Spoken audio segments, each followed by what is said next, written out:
duty. His fiancee and fellow reserve officer, First Lieutenant Linnea Earl Gore, is with us as well. Thank you both for being here today. Thanks for having us. And of course, we have our team. Well, we have our station, Valencia Medical Recruiting Station, Sergeant First Class Phillips. Good morning. And myself, Staff Sergeant Scott McMenemy. So, sir, can you start off by telling us a little bit about yourself? Yes, I'm pretty much from California. I came here when I was young. I went to college at Cal State San Bernardino, and I commissioned there through ROTC into the Army Reserve. I had to take a year off for training. I came back, applied to med school and a master's program, which I got in. And then here I am now, just matriculated into Western U, College of Osteopathic Medicine. That's fantastic, sir. Congratulations. And of course, congratulations on, being selected for the scholarship. That's a big deal. Thank you so much. So can you guys tell us how you two met? Well, we were both commissioned into the Army Reserve, and we both had to go to Basic Officer Leadership course, BOLIC for short. That's where we met, and we realized we both lived in California, and here we are now. Awesome. That's fantastic. So one of the things, sir, that we want to highlight with you this morning is the path that you took for the application cycle. You took advantage of the Army Reserve's opportunities prior to becoming a member of the scholarship program. So you had other obligations to the reserves. Is that correct? Correct. So the Army Reserve helped me pay for my undergrad, which was extremely helpful. I owed them 8 years afterward for the scholarship in the reserve. And then I had to take a year off for the training to go to BOLIC, as she was saying. And then I came back. So I was already a year behind from when people would apply, like right after graduating undergrad. Then I applied to a bunch of medical schools and unfortunately got rejected. My GPA wasn't so stellar where it needed to be competitive for medical school. So I, at the same time, applied to some master's programs, one of them being a Western U. And that program really helped develop me and become a more competitive candidate for medical school and helped me matriculate. So I'm what you would call like a non-traditional medical student. I think it's important to point that out, sir, because we deal with folks and applicants like yourself that cover the entire spectrum.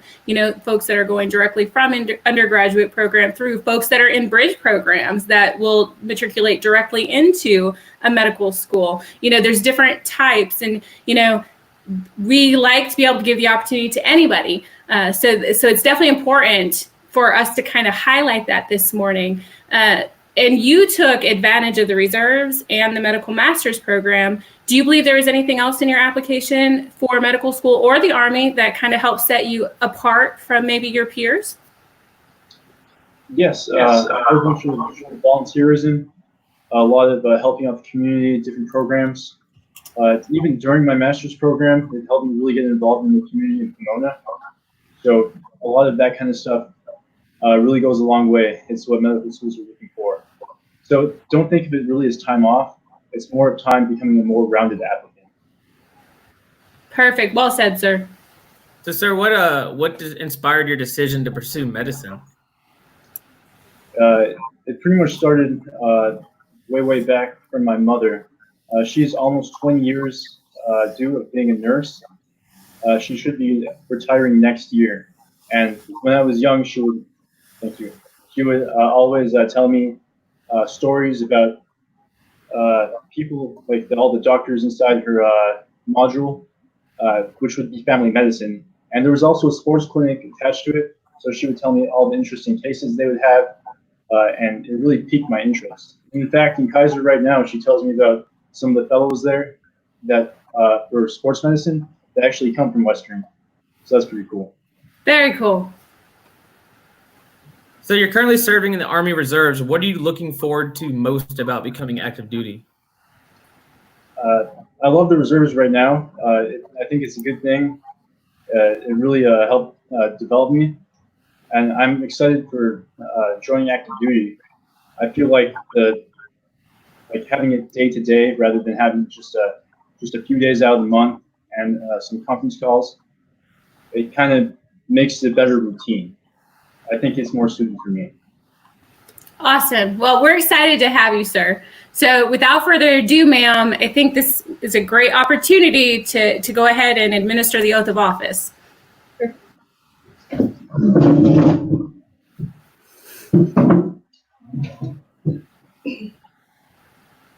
Raise your right hand and repeat after me.